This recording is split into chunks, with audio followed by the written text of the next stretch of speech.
मंजित की शादी रोहन से होती है। रोहन को नशे की बुरी लत लगी होती है। एक दिन, अरे माँ, मेरा एक साइड का शरीर काम नहीं कर रहा है। मैं आज खेतों में कैसे जाऊंगा? अरे बेटा, ऐसा ना बोल। तेरे पापा के जाने के बाद से तू ही घर चलाने का सहारा है। मैं डॉक्टर को बुला लाती हूँ। देखिए बहन जी, रोहन के शरीर के एक साइड में लकवा है। अब वो कभी ट्रैक्टर नहीं चला पाएगा। घर में मनहूसियत का माहौल हो जाता है। लीजिए माँ जी, रोटी खा लीजिए। अरे बेटा, मुझे तो भविष्य की चिंता हो रही है। मेरा एक ही बेटा है और वो भी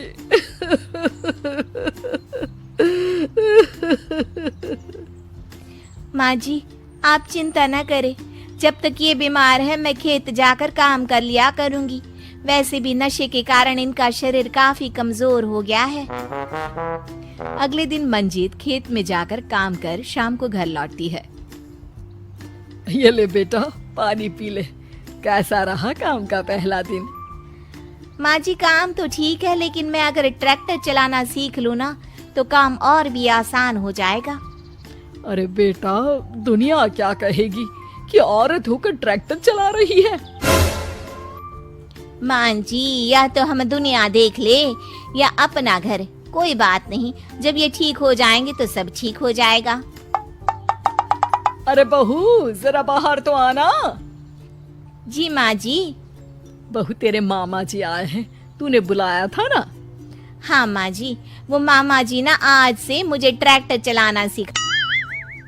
मंजित मामा से ट्रैक्टर चलाना सीखती है। वो मन लगाकर खेतों में काम करती है। और एक दिन, माँ जी, पता है इस बार पूरे गांव में सबसे ज्यादा फसल का उत्पादन हमारे खेतों में हुआ है। इस साल तो खूब पैसे आएंगे। हाँ। सास खुश नहीं होती है। वो चुपचाप वहाँ से जाने लगती है। तभी मंजित उसे रोक लेती है। क्या हुआ माँ जी, आपको खुशी नहीं हुई?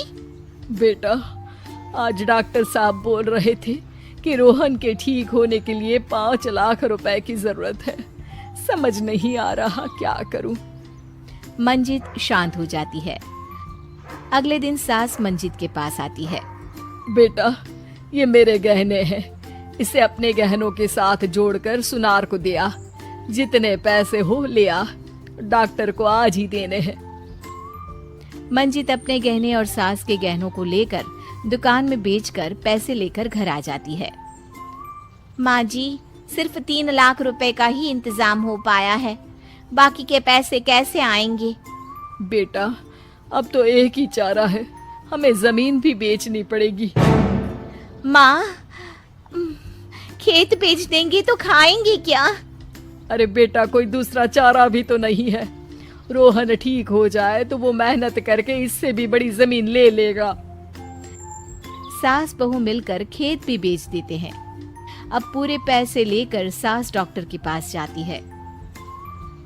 डॉक्टर साहब, ये लीजिए सारे पैसे। बस किसी तरह मेरे बेटे को ठीक कर दीजिए। आपका बेटा ठीक तो हो जाएगा, लेकिन 6 महीने का समय लगेगा। सास बहू सोच में पड़ जाते हैं कि अब तो कोई जरिया भी नहीं रहा जहाँ से उन लोगों को कमाई हो। अब कमाएंगे नहीं तो खाएंगे क्या? माँ जी, मेरे माता पिता ने लड़की होने के कारण मुझे ज्यादा पढ़ाया लिखाया नहीं, लेकिन ट्रैक्टर चलाना सीखकर मैं कुछ काम करने के लायक तो हो ही गई हूँ। अरे बेटा, ट्रैक्टर अब कहाँ चलाएगी? खेत तो बिक गए हैं। माँ जी, मैं किसी और के खेतों में दिहाड़ी में काम कर लूंगी। कुछ तो पैसे आएंगे ही ना। ये कहकर मंजित काम करना शुरू कर देती है। जैसे तैसे उन पैसों से गुजारा चल ही रहा था। माँ जी, पास के अस्पताल से मुझे नौकरी के लिए ऑफर आया है। पैसे भी ये 4 गुना ज्यादा मिलेंगे और अब खाने पीने दवाई के साथ हम कुछ पैसे भविष्य के लिए भी जोड़ पाएंगे।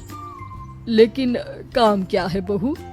माँ जी, मुझे अस्पताल की एम्बुलेंस चलानी है। अरे, तू तो मेरी बहू नहीं, बेटा है बेटा। जरूर जा बेटा। और हाँ, तूने पूरे गांव में एक मिसाल कायम कर दिया कि हर काम हर कोई कर सकता है। उनके लिए लड़की या लड़का होने की कोई जरूरत नहीं। मंजित मन लगाकर काम करना शुरू कर देती है। आगे जाकर वो खुद का एम्बुलेंस भी खरीद लेती है और अब तो उसका पति भी ठीक हो जाता है और सब पहले से भी ज्यादा खुशहाल जिंदगी जीने लगते हैं।